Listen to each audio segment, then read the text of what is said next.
Amém. Levanta a sua Bíblia, seu smartphone, que você estiver usando aí como Bíblia. Não uso nada a sua cabeça, então diz assim: eu sou tudo aquilo que a tua palavra diz que eu sou. Eu tenho tudo aquilo que a tua palavra diz que eu tenho. E eu posso fazer o que a tua palavra diz que eu posso fazer. Minha mente está atenta e o meu coração alerta à tua palavra. Amém. Que bom que você está aqui nessa noite. Deus possa falar com você. Nós temos trabalhado a série Firme Seus Passos na Fé, crescendo, na verdade, firme seus passos na fé. A semana passada, Silvia falou conosco a respeito do tema crescendo em conhecimento e frutificando em obras. E hoje nós vamos falar firme seus passos na fé, manifestando progresso. Quando você imagina um pódio, a imagem de um pódio, né? Onde ali 3 lugares, nós vemos o primeiro lugar, o segundo lugar e o terceiro lugar, este pódio aí.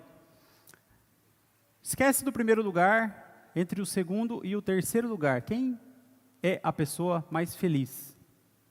O que você acha? O segundo ou o terceiro? Está mais feliz naquele momento? É bem provável que o terceiro. Por quê? Porque o terceiro, ele está dizendo, pelo menos eu subi no pódio. Dependendo do esporte, ele combateu, ou ele teve que jogar e disputar com o quarto lugar para ser o vencedor. Agora o segundo, ele está pensando diferente. Ele tem desenvolvido dentro dele um sentimento negativo de se ao menos. Então nós temos o se ao menos do segundo, porque é bem provável também que ele disputou, e todos os 3 disputaram pelo primeiro lugar, o segundo em alguns esportes contra o primeiro, e ele saiu derrotado. Então ele está ali, se ao menos, sentimento negativo. O terceiro lugar, ele está feliz, pelo menos eu consegui subir no pódio. Na verdade, o terceiro lugar é aquele medíocre, né? Aquele que está satisfeito com a derrota. E o segundo lugar, ele está desenvolvendo esse sentimento de arrependimento. Poxa, eu podia ter exercitado mais. Se ao menos eu tivesse me dedicado mais à minha dieta. Se ao menos eu tivesse treinado mais. Se ao menos eu tivesse me esforçado mais. E esse sentimento negativo. E muitas vezes nós somos treinados a talvez disfarçar os nossos sentimentos negativos. Quando nós sentimos algo negativo, é porque você sente que infringiu algum valor que você tinha, e esse sentimento negativo de arrependimento, às vezes você busca um refúgio desse sentimento negativo. Eu estou se sentindo mal porque algo não deu certo, porque alguma coisa aconteceu, então eu vou ver um filme, alguns vão na bebida, outros vão me distrair com os amigos, e quando nós temos que refletir a respeito do porquê esse sentimento negativo está acontecendo comigo. E no caso do segundo lugar, poxa, se ao menos, talvez o sentimento negativo do se ao menos contra o pelo menos, e não viva na perspectiva de vida do pelo menos eu tenho um emprego. Eu nunca fui promovido, mas pelo menos eu nunca fui demitido. Então pelo menos eu casei, né? Pelo menos eu tenho saúde. Não viva nessa perspectiva, viva na perspectiva do se ao menos. Porque o se ao menos, ele está dizendo que você, na próxima vez, você pode fazer melhor. Se ao menos. Eu me lembro que, quando eu tinha, na verdade, 19 anos, eu perdi meu pai e eu fiquei com aquele sentimento, se ao menos. Se ao menos eu tivesse dedicado um pouco mais de tempo para o meu pai. Se ao menos eu tivesse ido naquele lugar que meu pai me convidou para ir naquele dia. Se ao menos eu tivesse dito para o meu pai aquelas coisas que, poxa, agora é tarde demais. Só que se ao menos que nós pensamos e vivemos nessa perspectiva, tem que te fazer pensar, poxa, a próxima vez eu vou fazer melhor. Então eu tenho outros parentes, eu tenho minha mãe, eu tenho meus irmãos, eu tenho outras pessoas que aquele se ao menos vai me fazer mudar a perspectiva, pode ser para mim um combustível para ser melhor da próxima vez. Então às vezes coisas quando dão erradas para nós, em alguns aspectos da nossa vida pode ser para nós combustível para ser melhor. Pedro negou Jesus. E gerou depois aquele sentimento de arrependimento no seu coração, se ao menos. E Pedro, historiadores dizem que no final da sua vida, ele se entregou. Talvez ele teve outra oportunidade de negar Jesus, mas ele fez diferente. Ele não negou, ele se negou, ele se entregou. Ele não negou, ele se entregou. E ele morreu crucificado de ponta cabeça por não sentir-se digno de morrer como o seu mestre. Há uma ideia chamada Kaizen, dos japoneses, que diz para você cresça 1% ao dia.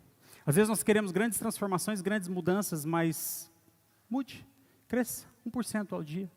A ideia de muitos projetos, grandes projetos fracassarem, é porque eles não celebram pequenas vitórias, eles olham só lá na frente e você tem que pensar, poxa, eu posso crescer um pouquinho por dia, de alguma forma.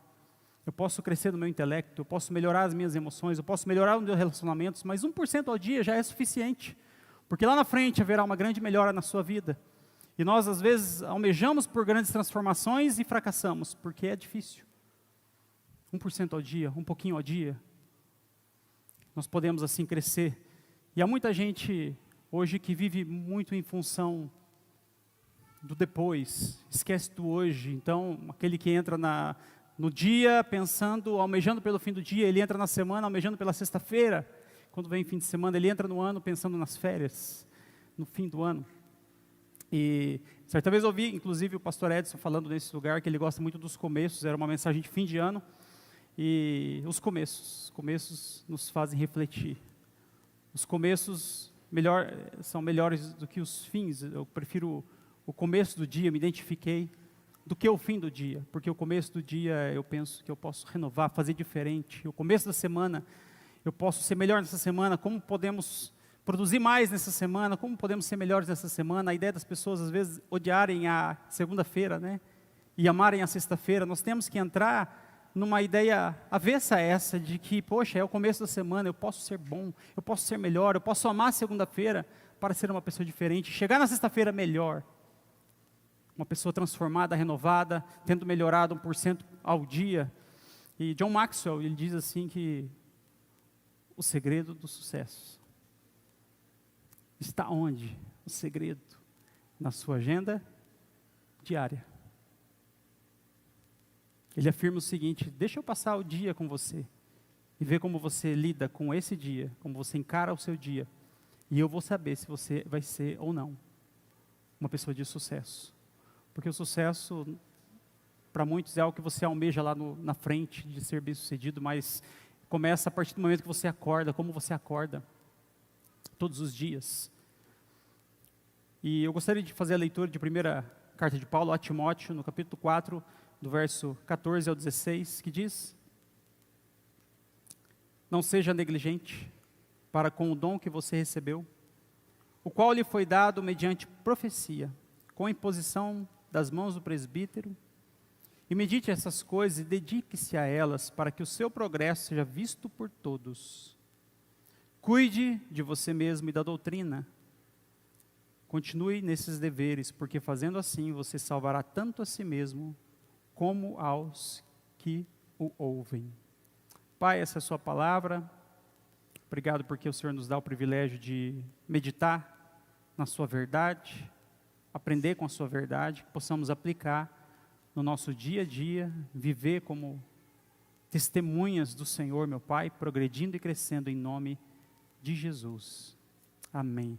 Timóteo, ele se converte ao cristianismo, provavelmente numa viagem de Paulo a Listra, e Timóteo já havia sido doutrinado pela sua mãe e pela sua avó na cultura judaica, né? Ele conhecia sabiamente os preceitos da lei, e ele então se torna um filho na fé de Paulo, e em seguida um companheiro de Paulo nas suas viagens, um discípulo de Paulo. Depois ele se torna um líder, com a imposição das mãos dos presbíteros. Não foi ele que se intitulou líder, mas foram as pessoas, os líderes da igreja, que oraram por ele, o consagraram a ser líder. E nessa cultura, na época, se valorizava muito os anciãos e se desprezava muito os jovens. Diferente da nossa cultura hoje, onde se valoriza muito os jovens e às vezes se despreza a ideia dos anciãos, precisa haver sim um equilíbrio. E Timóteo, diante dessa cultura, se sentia retraído, e também pela sua personalidade, se sentia tímido. E Paulo fala: Timóteo, você recebeu uma incumbência, uma comissão, uma missão, uma responsabilidade, então você precisa manifestar a todos o seu progresso, você precisa viver a verdade com zelo, com esmero. Então manifeste progresso, Timóteo, manifeste progresso. Diga para a pessoa do seu lado: eu quero ver o teu progresso. Aí eu te pergunto, será que as pessoas querem ver o nosso progresso mesmo? O que você acha? Não sei. Será que eles querem ver o meu progresso? Alguém disse que se você quer saber quem é o seu amigo, não conte a respeito dos problemas que ocorreram com você, das coisas negativas, ruins. As pessoas, na verdade, quando você conta a respeito dos problemas, elas se compadecem com você, isso geral, é normal, ok. Mas você vai saber quem é seu amigo quando você contar sobre um progresso seu, um sucesso. Você percebe, sabe aonde? No semblante. Conta algo que deu certo, algo que você está fazendo, conquistando, ganhando, vencendo, progredindo, e perceba o semblante. Alguém disse isso e parece bem verdade, viu? E é bem interessante porque a Bíblia fala assim para a gente chorar com quem chora e se alegrar com quem? O que é mais fácil fazer, chorar com quem chora ou se alegrar com quem se alegra? Todo mundo acha que é mais fácil se alegrar? Chorar é mais fácil. Alguém está sofrendo, poxa, eu vou sofrer junto. Vou compadecer junto com essa pessoa. Mas se alegrar com quem se alegra é diferente, porque, poxa, a minha amiga conseguiu um namorado novo. Eu não. O meu amigo foi promovido, meu colega de trabalho, eu não. Aí ele comprou um carro novo do ano. Eu com a minha bicicletinha. É muito mais fácil chorar com quem? Chora do que se alegrar com quem? Se alegra mais uma pessoa que progride, uma pessoa bem resolvida, uma pessoa de sucesso. Porque sucesso não é riqueza. Vai muito além disso. Ela é bem resolvida, ela é capaz de se alegrar com quem? Se alegra. Se você não consegue se alegrar com quem se alegra, porque você tem que resolver muitas coisas no seu coração. Quando alguém te conta uma vitória, fique feliz. E eu gostaria de dizer para você, seja discreto a respeito das suas vitórias, inclusive a respeito dos seus processos. Porque há uma diferença do progresso e do processo. O processo é importante para o progresso, mas nem sempre há progresso no processo. Entenderam? Nem sempre há progresso no processo, porque a gente entra às vezes no processo e já quer mostrar para todo mundo o nosso processo, sem ter havido nenhum progresso. Eu vou começar a academia, primeiro dia da academia, já vou postar uma foto. Comecei em janeiro, comprei meu whey protein, né? Minha roupa nova de academia. Durou 2 semanas. Aquelas fotos, nunca mais, sumiram as fotos da academia, né? Não precisa apresentar o processo, deixe que mais tarde todos vão naturalmente evidenciar o seu progresso. Pô, ele fez academia há tanto tempo, está do mesmo jeito, não mudou nada. Mesma forma, cilíndrica, mas aí o cara começa a ler livro, ele posta lá os 4 livros do mês, né? Pelo menos 4. Aqui é uma sessão de livros, vou postar. Mas ele continua com as mesmas conversas e ele não parece mais inteligente pelas conversas. Não preciso mostrar o processo e nem é muito bom às vezes, viu? Mostrar o sucesso muitas vezes as pessoas vão ver e aqui Paulo fala para Timóteo, deixa que eles vejam o teu progresso, não o teu processo. Ele não fala, Timóteo, mostra para eles que você lê a Bíblia. Mostra para ele que você medita. Ele fala, medita nessas coisas. Sim. Se dedique a elas. Mas manifeste a eles o seu progresso. E na verdade nós temos que progredir. Nós temos que crescer. Em primeiro lugar, firme seus passos na fé. Manifestando progresso. Sem negligência. Sem negligência. O verso 14 diz, não seja negligente para com o dom que você recebeu. Não seja negligente. Uma pessoa desleixada é uma pessoa negligente. Pode começar o dia negligente. Vou arrumar a cama. Afinal, eu estou com pressa. Não vou arrumar a cama, ninguém está vendo. Você está vendo. Isso basta. Nem precisa falar que Deus, você está vendo que você já não cumpriu a primeira tarefa do dia. Isso vai te trabalhar na sua mente, de que se você não cumprir a segunda tarefa do dia, está ok também. A terceira também está ok. Quando você cumpre a primeira do dia, isso dá um gatilho para você continuar cumprindo todas as tarefas do dia. Então o zelo consigo mesmo. O zelo com você, o autocuidado.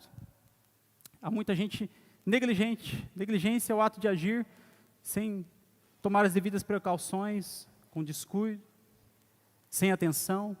A negligência do lavrador causa a morte das sementes. Uma pessoa pode, talvez, acordar de mau humor, maltrata as pessoas, dirige de forma imprudente, grita com os animais, destrói o meio ambiente, procurando sucesso. Quero ser bem sucedido. Você errou no seu processo e não vai ter sucesso. E o celular, ele pode tornar você uma pessoa negligente com as pessoas que estão perto de você. Com as pessoas que estão perto de você. Uma vez eu fiz uma viagem internacional e a gente foi para um lugar muito famoso. E quando chegamos nesse lugar muito famoso, bem legal. Você já viu em filmes? Chegamos lá, estava entardecendo, vamos tirar fotos. E começamos a tirar foto desse lugar. E quando eu fui apreciar o lugar, já estava escuro. Não conseguia apreciar. Eu negligenciei aquela paisagem em detrimento das imagens do pós. Eu estive lá, que legal. Valorize as pessoas. Às vezes nós estamos num ambiente, interagindo com as pessoas do outro ambiente. E você não está, você está negligenciando. E muitas vezes está negligenciando os filhos por conta de redes sociais, de entretenimento. E a gente percebe que nos asilos, muitas vezes, e nos hospitais, muitos idosos são abandonados. E aí nós voltamos e falamos, poxa, esses filhos negligentes. Pode ser também que os filhos são negligentes com os pais que foram negligentes. E ele está colhendo a negligência. Eu tenho que pensar, poxa, eu preciso ser diferente e fazer diferente. A negligência. Certa vez um pastor perguntou, depois de uma conversa com uma mulher, perguntou para o esposo dela, irmão, por que você fuma? Oh, pastor, porque faz mal fumar. Fumar faz mal para a minha saúde. Por isso eu não fumo. Então por que você dorme poucas horas, e depois fica mal-humorado, maltratando as pessoas da sua casa? É a mesma coisa. Você não está cuidando do seu corpo, está sendo negligente consigo mesmo. E há muitos cristãos que são negligentes em sua espiritualidade. Uma vez um pastor me relatou isso, uma mulher chegou no pastor, eu me sinto tão desanimada, tão fraca. O pastor simplesmente perguntou, você está orando? Eu, não.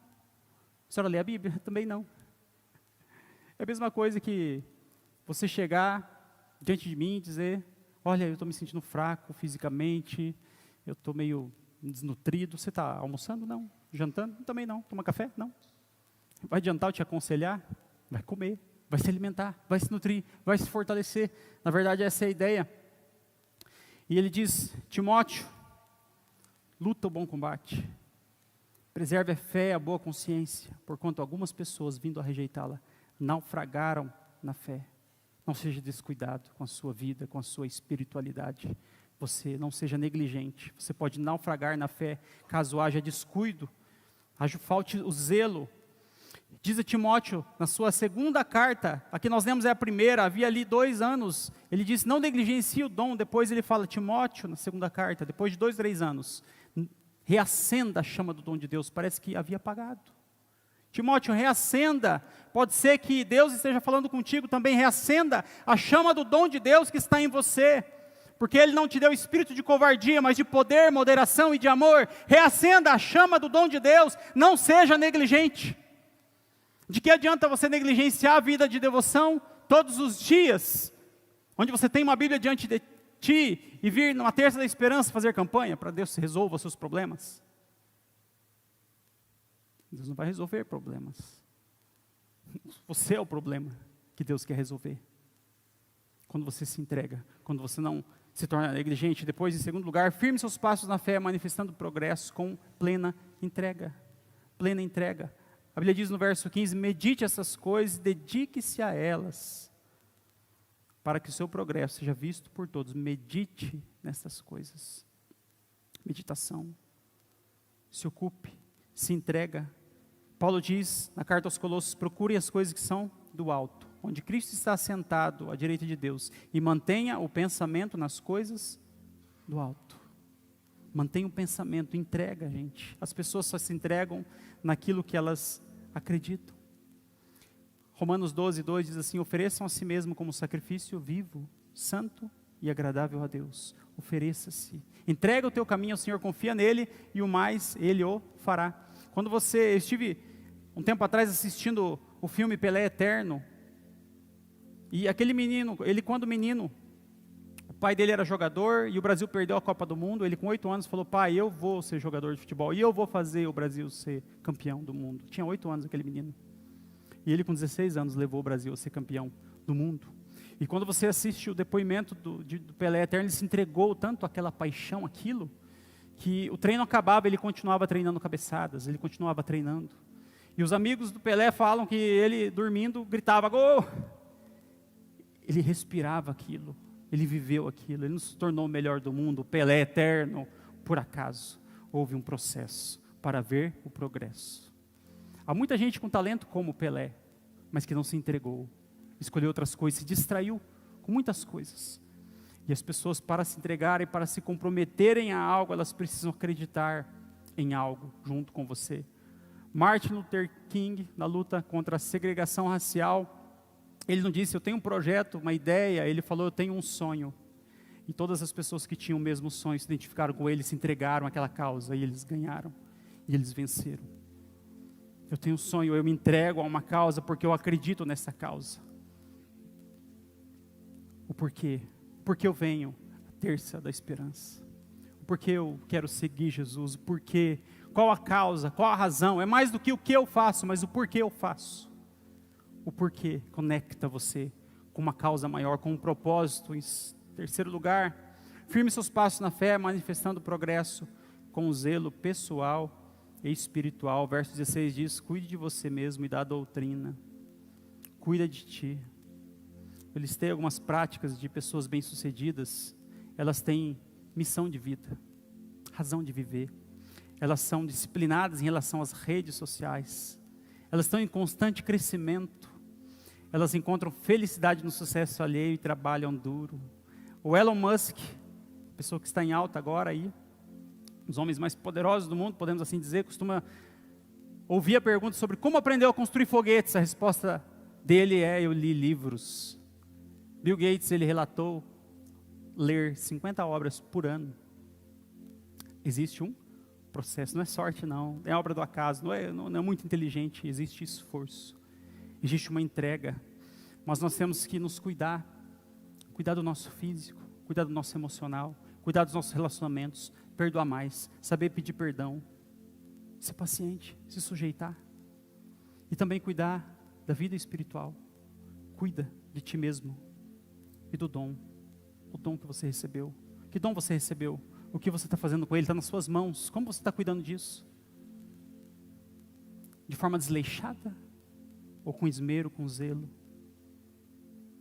É assim que todos verão o seu progresso. Progresso. Salmo 1, verso 2 diz assim, aquele que medita na lei de Deus, de dia e de noite. Medita. Eu não encontro a Bíblia dizendo que nós temos que ler a Bíblia. A Bíblia diz que nós temos que meditar na palavra. Medita de dia e de noite. Este será como que a árvore plantada à beira de água corrente, que dá fruto no tempo certo, cujas folhas não murcham. Tudo que fizer será bem sucedido, prosperará. E depois Paulo diz assim a Timóteo, concluindo, se você não for negligente com o dom que recebeu, e se entregar plenamente, e cuidar de si mesmo, Timóteo, você não somente salvará a si mesmo, mas a todos que ouvirem de você. Deus está convocando você a crescer, a progredir, mas especialmente para ser um canal de bênção, para aqueles que se aproximarem de você. Jesus diz, aquele que tem sede, vem a mim e beba. Aquele que crê em mim, do seu interior fluirão rios de água viva, do seu interior. E quando você lê Apocalipse, lá no finalzinho, João teve a visão que esse rio de água viva saía do trono de Deus. Do trono de Deus. Ele sai do trono, ele vem para você e de você para os outros. Seja um canal de bênçãos. Vamos ficar em pé, vamos declarar.